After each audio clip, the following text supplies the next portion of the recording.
Throw in a jab. Why do you need to learn it? Why is it important? Why is it used so much in boxing and MMA? Well, maybe I don't like you. Maybe I want to tell you to stop. Stop where you're heading. I need my space. I need to create distance in a quick fashion. All right.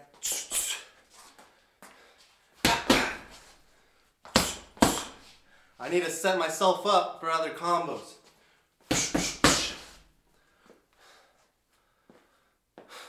So here's how you do a jab.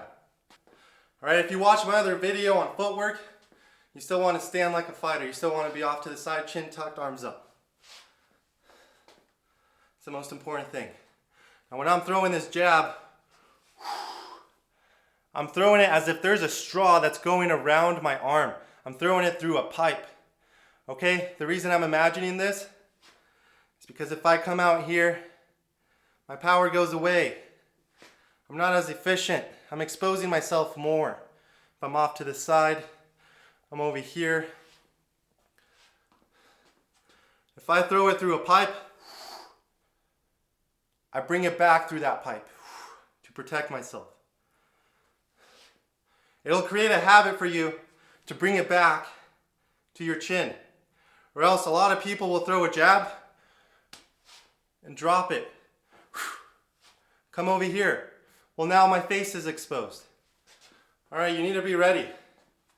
When you throw a jab, you want to be breathing out again.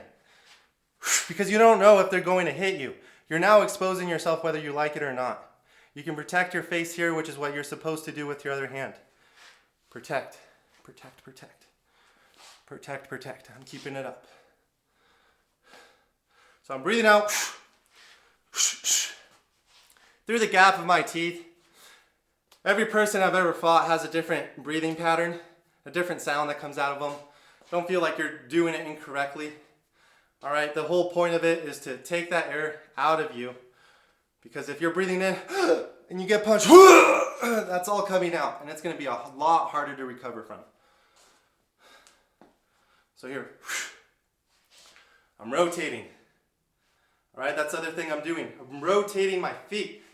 You want to be on your toes.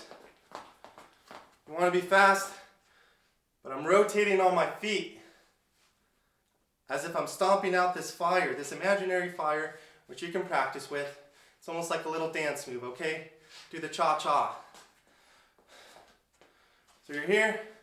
The reason you're doing this is because your muscles are like rubber bands, right? So if I'm rotating my foot, it also rotates my hip. I'm now rotating my shoulder, and I'm rotating my fist at the end. All this creates this kinetic energy that's going to release at the end of your fist. Because if I'm here just, it's quick and it might stop someone, make them think, but it's not really going to do a whole lot of damage, as if you're here. I'll show you what I mean. Right, I'm throwing a lazy jab here. I'm going to rotate.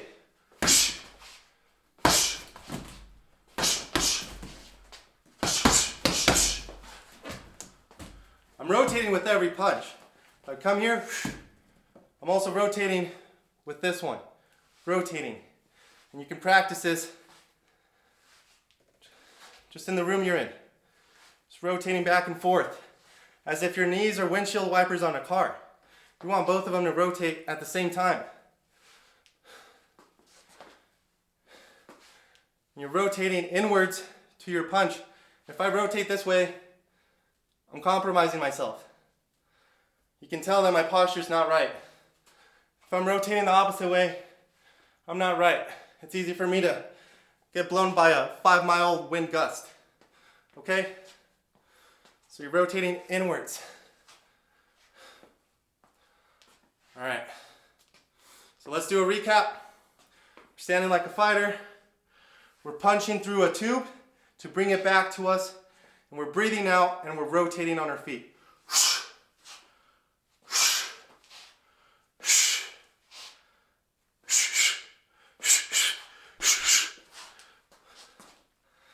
If you're learning something like this video, Tell me what you want to learn.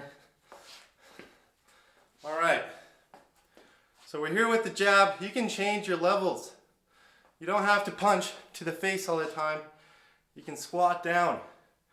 All right, this is going to be like OSHA rule squat. You want to put your butt out, not your knees forward. Butt out. Doing a squat to punch your gut. Then I'm coming to the face. It's all right, I'm going back to the face after I go to the gut. Bah. Okay, change up your levels. All with the squat. All right, and sometimes maybe someone's coming at you and you're like, oh shoot, I want to do a jab to protect myself all within 2 seconds, but what were the steps again? Rotating and all this? Oh, I forgot. Well, that's why you practice. That's why you practice until you feel comfortable with it. But it's okay to also just meet someone. You don't have to do all the rotation as long as you're firm and you're meeting someone with impact. Lets them know, hey, stop what you're doing, stop right there, or think about what you're about to do. All right, it gives you time to think about what you need to do. So someone's attacking me, just, all right, but I'm bringing it back to protect myself. It's now a fight. If you know it's a fight, put your stance up. All right, and say this stance feels a little wonky to you. All right, with your left leg forward, that's okay. You don't want to be switching forward. You don't want to be switching your stance forward because now I'm compromising my posture, my legs are together towards the danger, towards my opponent.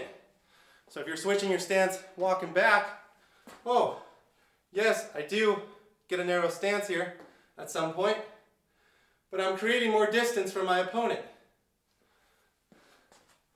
So here, you can throw a jab as you're stepping forward or stepping back. You can practice this drill.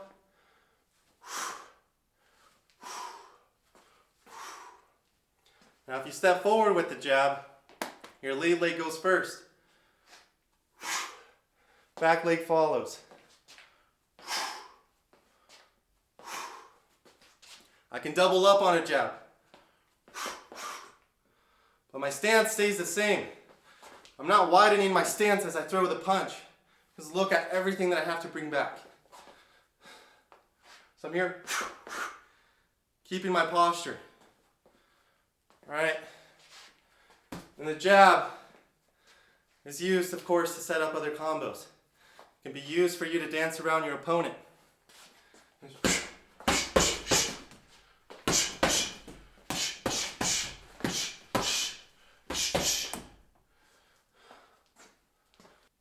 So I'm here throwing the jab to set up a hook. I'm here throwing a jab to set up an uppercut. I'm here throwing a jab, stepping off to the side, throw a kick. That's how you do a jab. Thank you for watching. Subscribe to the channel. Be ready to build yourself up one step at a time.